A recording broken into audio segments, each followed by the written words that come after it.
Bonsoir, c'est Ludovic pour Budget Investor et voici, comme pour le CAC 40, le débriefing de cette journée du mercredi 9 mai 2012 pour le S&P 500. Alors, cette journée sur le S&P 500 est baissière comme pour le CAC 40, journée où le S&P 500 perd 0,67%. Alors, fait important, le S&P 500 est venu au contact de ça, il me semble, encore une fois, et de la zone identifiée précédemment à 1343 points, zone qui a permis un rebond.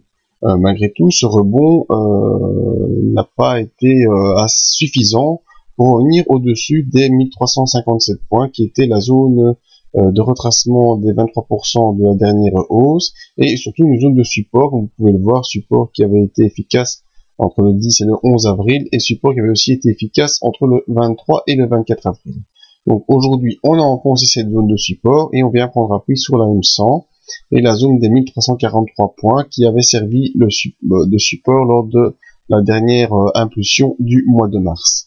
Malgré tout, graphiquement, on reste toujours bel et bien baissier, même avec la présence de ce support, il n'y a rien de gagné. Au contraire, les bandes de Bollinger vont en s'écartant, comme vous le voyez, donc la volatilité à la baisse peut encore augmenter. On n'a pas encore eu de sortie de bande de Bollinger, donc ça peut encore se poursuivre. Les moyennes mobiles sont baissières, la M20 est baissière déjà depuis un moment, et la M50 commence également à se retourner, et on est venu sous deux supports majeurs en clôture, donc c'est toujours la tendance baissière qui est présente. Voyons nos indicateurs.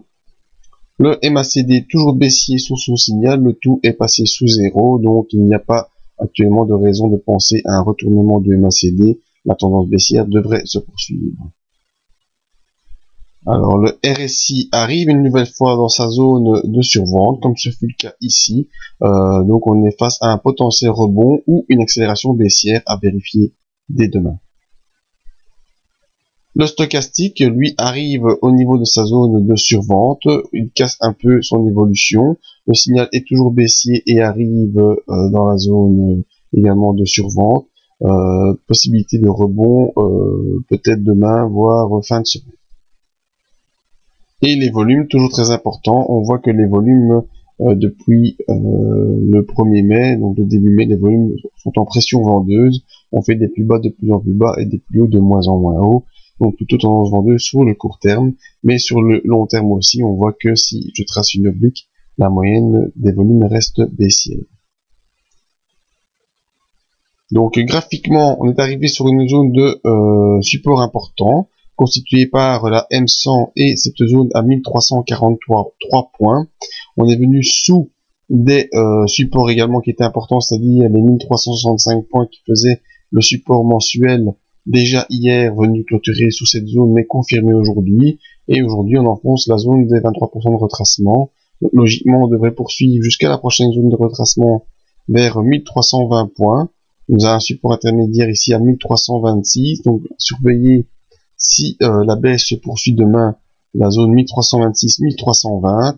Mais également, surveillez un potentiel rebond qui reviendrait au-dessus des 1365 ou simplement un pullback sur les 1365. Il y a vraiment beaucoup de possibilités à partir de ce niveau. Soit on revient faire un pullback ici et ensuite on poursuit vers la zone indiquée, soit on enfonce directement dès demain et on vient poursuivre sur la zone indiquée. L'écartement des bandes de Bollinger m'incite plutôt à penser pour le scénario de poursuite immédiate de la baisse. Bon voilà, petit débriefing sur le S&P 500. Prochaine vidéo le week-end avec une analyse complète de la semaine et les perspectives pour la semaine prochaine. Merci à tous et à bientôt.